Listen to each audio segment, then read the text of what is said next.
selamat pagi, salam sehat untuk kita semua. Om Swastiastu. Jadi perkenalkan, saya Dr. Iga, dokter jaga di IGD KDH Bos Singaraja. Nah, hari ini saya akan menyampaikan beberapa materi tentang diabetes mellitus.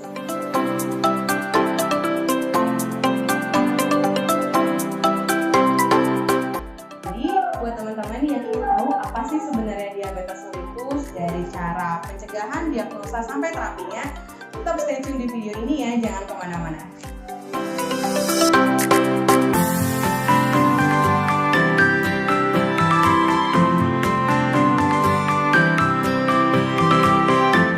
Jadi diabetes mellitus itu sering nih kita dengar adalah DM. Jadi kalau misalkan di mana-mana nanya, kamu punya DM nggak? Nah itu maksudnya diabetes mellitus. Nah diabetes mellitus itu lebih mudahnya itu buat kita ngerti itu diawali dengan namanya hiperglikemi. Hiperglikemi adalah kadar gula darah yang tinggi di dalam darah sehingga menyebabkan banyak gejala-gejala, gangguan-gangguan dalam tubuh kita yang menjurusnya itu kepada satu kelompok. Diagnosanya itu namanya diabetes mellitus. Nah, diabetes mellitus itu sebenarnya ada 4 ya. Ada DM tipe 1, saya sebut DM aja biar lebih singkat. DM tipe 1, DM tipe 2, DM gestasional atau pada ibu hamil, dan juga DM tipe lain. Nah, yang sekarang kita akan bahas adalah DM tipe 2 atau diabetes mellitus tipe 2. Nah, DM tipe 2 tadi, untuk kita bisa tahu kapan sih sebenarnya kita itu terkena namanya penyakit diabetes mellitus. Nah itu bisa dirasakan, jadi kita bisa merasakan gejala-gejala atau tanda dalam tubuh kita. Yang pertama itu trias klasiknya, jadi klasik banget dialami oleh banyak penderita diabetes. Yang pertama itu jadi kita mudah haus, kita minum terus, padahal aktivitas tidak terlalu banyak, kita juga mudah lapar, sudah makan, kita lapar makan terus, dan juga kita juga lebih sering kencing. Jadi terutama pada malam hari saat itu kita sering terbangun untuk kencing. Dan juga dengan sudah banyak makan, banyak minum, sering kencing, kita ada namanya kayak penurunan berat badan. Jadi berat badan kita tiba-tiba menurun secara gradual dari beberapa bulan menuju bulan yang akan mendatang. Jadi dari gejala itu kita bisa langsung nyadar, kayaknya ini ada sesuatu yang problem dalam tubuh, sehingga kita harus cek gula darah kita. Nah untuk cek gula darah yang paling bagus sebenarnya melalui darah pena ya, diambil di laboratorium terdekat nih dekat rumah kalian, atau misalkan kalau kepepet banget bisa menggunakan darah perifer yang dilihat di sebelah sini gitu. Nah kapan sih dikatakan glukosa darah kita itu abnormal atau tidak normal? Itu ketika yang pertama, yang paling gampang nih, kita harus puasa dulu nih selama 8 jam. Nah, itu minimal 8 jam ya, tidak ada konsumsi kalori sama sekali. Satu, kita puasa dari jam 10 malam sampai besok paginya. Jam 8 pagi kita bisa cek glukosa kita, bisa ke laboratorium atau cek sendiri. Nah itu nanti kalau misalkan gula darah menunjukkan lebih besar dari 126, nah itu berarti kita sudah ada kemungkinan ini untuk diagnosanya ke diabetes mellitus, apalagi disertai dengan trias gejala yang tadi saya sebutkan. Nah kalau misalkan nggak sempat puasa, bisa kok kita cek sewaktu, namanya glukosa sewaktu. Itu diceknya kapanpun, kita nggak harus puasa, dan nanti gula darahnya itu jika di atas 200, nah itu bisa dikatakan sudah mulai tuh menderita penyakit namanya gula atau diabetes mellitus. Tetap harus disertai dengan 3 gejala klasik tadi ya. Nah, tapi banyak nih dari ya curhat-curhat pasien, teman-teman juga nanya, saya nggak ada tuh gejala sering kencing, sering lapar, ataupun berat badan, atau sering minum air, tapi kenapa gula darah saya tetap tinggi ya? Nah, itu bisa kita waspadai ya dengan cara coba aja dicek tubuh itu jadi gampang capek nggak sih? Padahal kita udah makan seperti biasa, tapi jadi gampang lemes, gampang capek.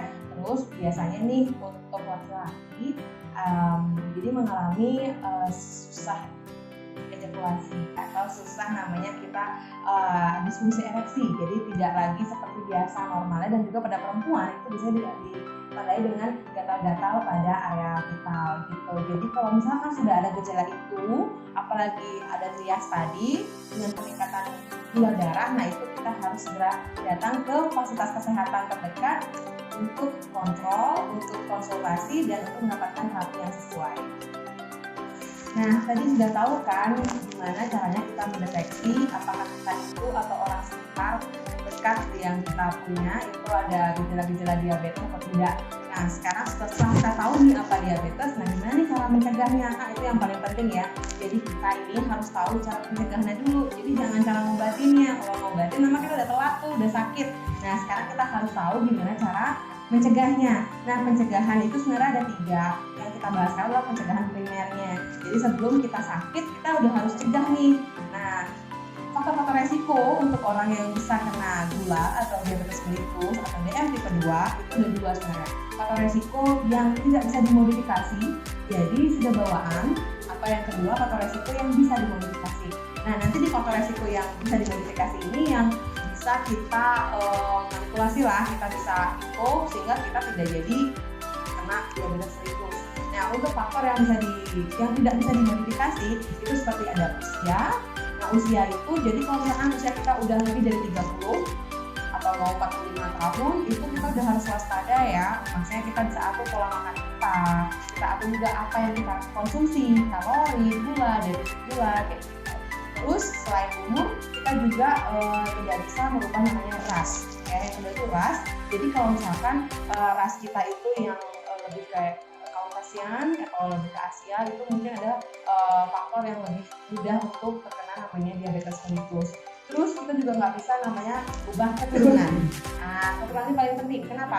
Jika dalam satu keluarga, misalkan ayah atau ibu, bahkan kakek atau nenek sudah ada yang sakit gula, itu ada kecenderungan anak cucunya juga menderita yang sama. Kenapa? Karena pola makan mereka sama.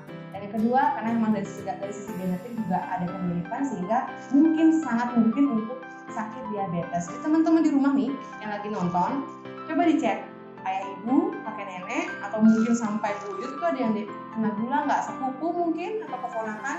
Dan jika ada, kita waspada nih. Nah, kita mulai kontrol lagi di diri kita, konsumsi apa nih yang boleh kita konsumsi, mana yang tidak. Gitu. Itu untuk yang tidak bisa diubah. Nah, sekarang bagian yang harus kita ubah atau yang bisa kita modifikasi.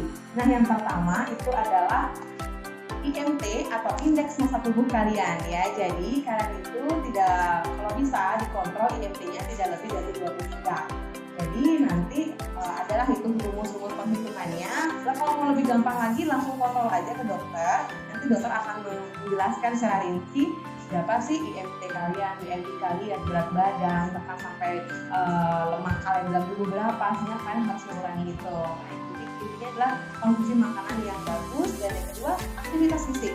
Ya, jadi buat generasi muda zaman sekarang pada males kayaknya olahraga ya, seringan diam di belakang komputer, main HP, main game, sehingga lupa sambil gerak. Gitu. Jadi itu yang harus diubah. Kita harus sering olahraga, sering gerak, kita bisa mungkin berpergian kemana yang nggak hanya dalam ruangan aja. Dan tetap ya, zaman sekarang kita harus pakai masker kalau misalkan kita harus olahraga. Kalau bisa lah dari rumah aja lebih aman. Gitu.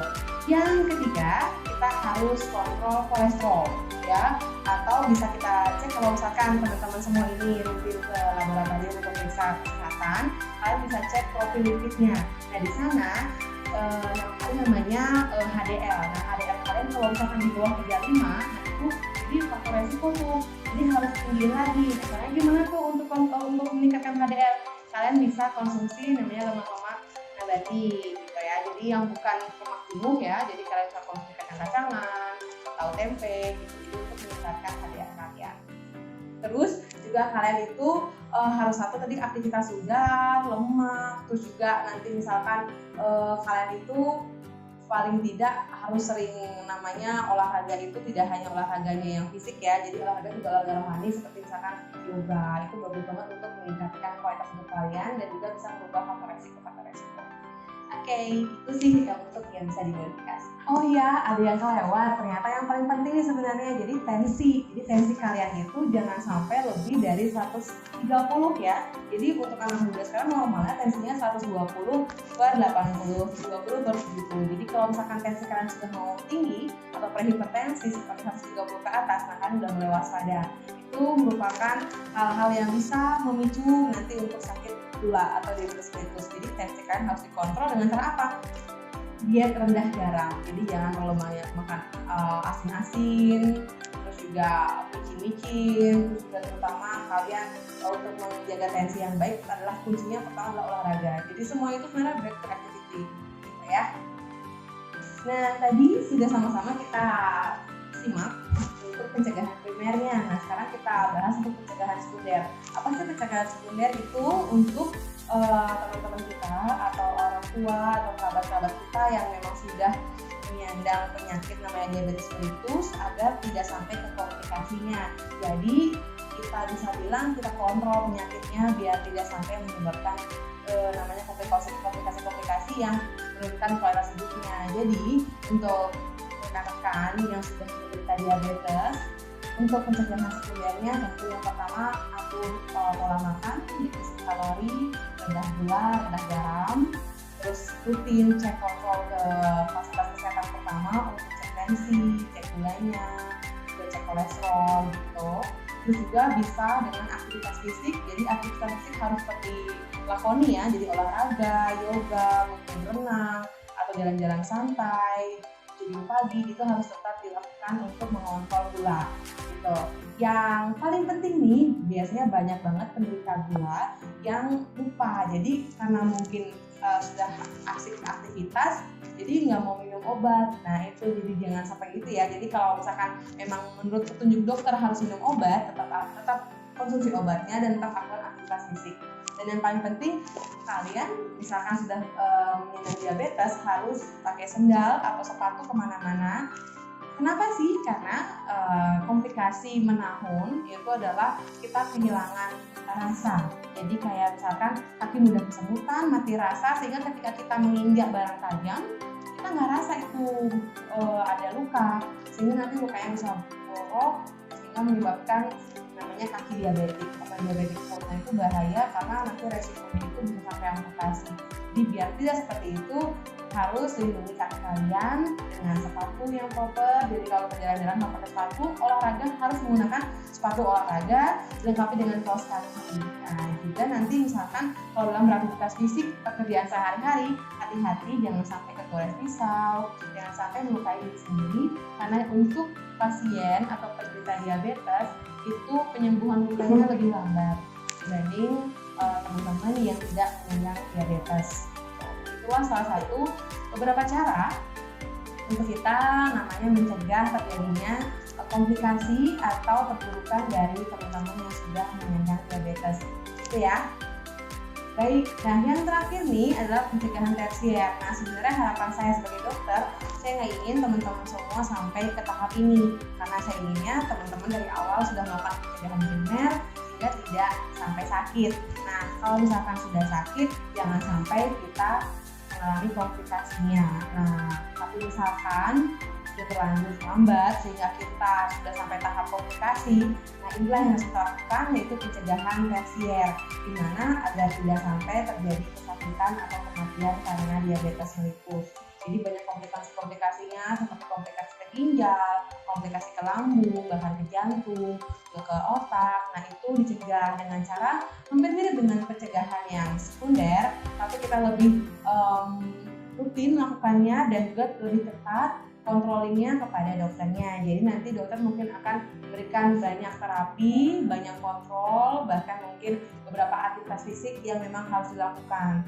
Nah, saya harap nggak sampai sini ya teman-teman sekalian, karena titik poin dari edukasi saya adalah untuk pencegahan primernya, di mana kalian semua harus konsumsi makanan yang baik, rendah kalori, rendah garam, kontrol kalau misalkan sudah ada keluhan trias klasik, dan juga diukur tensinya rutin setiap minggu barangkali sekali, dan juga lakukan aktivitas fisik gitu. Jadi buat teman-teman sekalian, setelah menonton video ini, saya harap kalian semua pada paham dan sudah pada ngerti nih, oh jadi diabetes itu seperti itu loh, ternyata bahaya loh diabetes, ternyata keluarga di sekitar kita mungkin loh kena diabetes. Sehingga ayo sama-sama kita budayakan pola hidup sehat dengan cara makan teratur, kurangi garam, kurangi micin, rendah kalori, dan yang paling penting aktivitas fisik, dan juga ingat olahraga untuk olahraga dan juga berdoa untuk meningkatkan rasa syukur kita kepada Tuhan Yang Maha Esa. Oke, saya pikir itu sih sudah banyak banget yang saya sampaikan tentang diabetes mellitus.